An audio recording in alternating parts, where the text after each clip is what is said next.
Eu costumava pensar que o silêncio era seguro. Se eu apenas abaixasse a cabeça, não exigisse muito e não falasse muito alto, ele me salvaria. Mas o silêncio não protege você. Ele te enterra. Meu nome é Elias. E esta é a última vez que a deixarei escrever minha história. Quando criança, eu não era o menino de ouro. Esse era meu irmão, Marcos. Alto, charmoso, cheio de desculpas que soavam como sabedoria para aqueles que queriam acreditar nele. Ele tinha um brilho natural. Eu tinha sombras. Sempre que algo dava errado, ele de alguma forma se identificava comigo. Quando eu tinha 10 anos, ele quebrou meus óculos com um taco de beisebol e disse à mãe dele que eu estava no caminho. Fiquei de castigo por descuido. Quando ele matou aula, recebi uma reprimenda. Quando o dinheiro desapareceu da carteira do meu pai, me perguntaram para que eu precisava dele. Não importava o que eu dissesse. O veredito era sempre o mesmo. Elias, pare de causar tensão. Você não consegue lidar com as coisas pacificamente? Então eu fiz. Parei de discutir. Parei de compartilhar. No ensino médio, eu era invisível em casa. Entrava silenciosamente e ia direto para o meu quarto. Minha porta não tinha fechadura, mas aprendi a empilhar móveis na frente dela quando precisava dormir. Marcos ainda evadia, roubando minhas coisas, folheando meus cadernos, como se eu não existisse. Meus pais faziam vista grossa. Meninos são meninos, diziam eles. Aos 17 anos, eu juntava minhas coisas enquanto eles assistiam TV no quarto ao lado. Sem mensagens, sem lágrimas, apenas fora. Ninguém me impedia. Eu me mudava, dormindo em quartos emprestados, às vezes no meu carro, e comendo o que podia pagar entre os turnos em postos de gasolina e entregadores. Não era heroísmo. Não era rebelião. Era sobrevivência silenciosa. Então, uma noite, durante uma nevasca, estacionei no estacionamento de uma igreja com um quarto do tanque de gasolina. Sem saber para onde ir, sentei no banco da frente do carro, enrolada em 2 moletons, batendo os dentes, me perguntando quanto tempo conseguiria aguentar assim. Naquela noite, tomei uma decisão. Eu ia ter alguma coisa. Tudo. Mesmo que estivesse quebrado, mesmo que vazasse. Mesmo que fosse só meu. Uma semana depois, comprei uma caminhonete enferrujada de um pedreiro que não fazia perguntas. Cheirava a gasolina e tristeza, mas era meu lar. Aprendi a me aquecer com cobertores de emergência e água fervida em uma panela de acampamento. Chuveiros estavam disponíveis em academias ou em torneiras atrás de postos de gasolina. A eletricidade vinha por meio de extensões e baterias. Parei de ligar para minha família. Não porque os odiasse, mas porque cada vez que ouvia suas vozes, ouvia a versão de mim que eles haviam criado. Aquela que eu não queria ser. O emprego no depósito me salvou. Um cara chamado Brent me deu uma chance. Sem currículo, sem perguntas, apenas uma prancheta e um horário. O salário era um pouco acima do mínimo de subsistência, mas era constante. Eu estacionava perto das lixeiras onde ninguém notaria. Eu fazia todos os turnos, todas as horas extras. Aprendi a trabalhar até minhas mãos doerem e minha mente ficar dormente. Aos poucos, construí algo. Uma conta poupança saudável, sapatos novos que não deixassem entrar água, um aquecedor para a van. Até comprei um laptop usado e comecei a procurar imóveis. Sonhei com muito mais do que meu salário. Então, por algum milagre ou loucura, encontrei um duplex dilapidado. Ninguém queria buracos no telhado ou canos estourados, mas eu vi a fundação. Eu vi o futuro. Paguei tudo, peguei um empréstimo ridículo e comprei.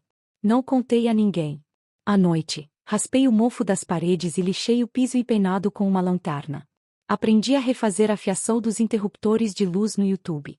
E quando acabou, e finalmente cheirava a esperança em vez de podre, me mudei. Sem colchão, apenas cobertores no chão, e paz e sossego. Uma noite, postei uma foto. Apenas a luz no corredor e meus pés descalços no piso de madeira. Legenda: comecei com rodas, construí paredes. Eu não esperava uma reação, mas Marcos viu. Ele apareceu uma semana depois. Ele simplesmente ficou parado na minha varanda como se fosse o dono. Mara estava com ele.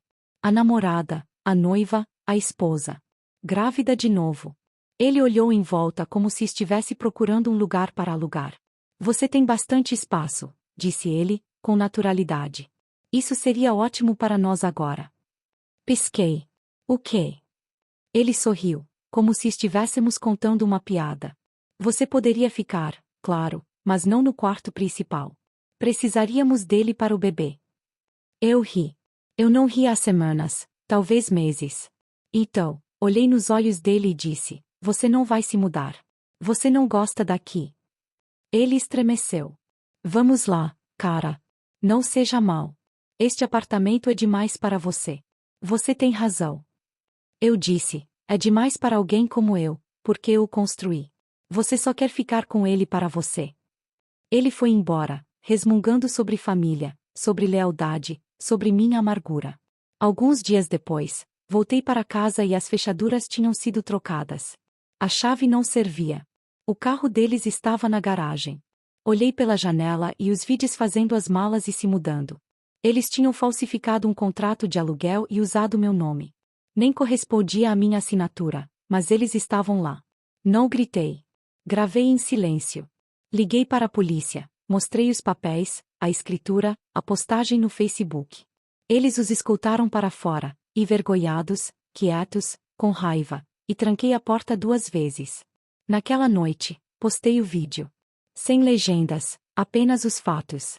A internet fez o resto. Familiares de quem eu não tinha notícias há anos me escreveram.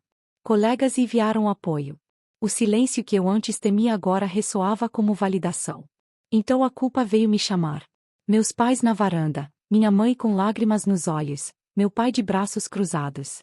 Marcos está com dificuldades. Eles realmente precisam tornar isso tão público? Olhei para eles. E disse: ele tornou isso público quando voltou para a minha vida. Estou apenas provando o que ele fez. Eles não discutiram. Algumas semanas depois, Marcos chegou sozinho. Desta vez não é sobre mim, disse ele. É sobre o meu filho. Ele não pode dormir na casa dos nossos pais. Tem muita gente, muito barulho. Olhei para ele, para além dele, para voo atrás da cerca. Pensei nas noites que passei lá, congelando, sozinha, sonhando com o teto. Não vou te dar nada, eu disse. Não vou pedir nada, ele respondeu suavemente. Ele poderia ficar na vão às vezes se as coisas ficarem realmente difíceis. Assenti, não para você. Ele não me agradeceu. Apenas se aproximou, abriu a porta e sentou-se no chão como um santo. E naquele momento, percebi que ele nunca entenderia a importância do que havia construído, mas talvez o filho dele entendesse. E talvez isso seja o suficiente. Então, deixe-me perguntar: se alguém tentasse roubar a única coisa que você construiu do nada, você o perdoaria? Ou, no fim das contas, permaneceria firme? Obrigada por me ver, traída.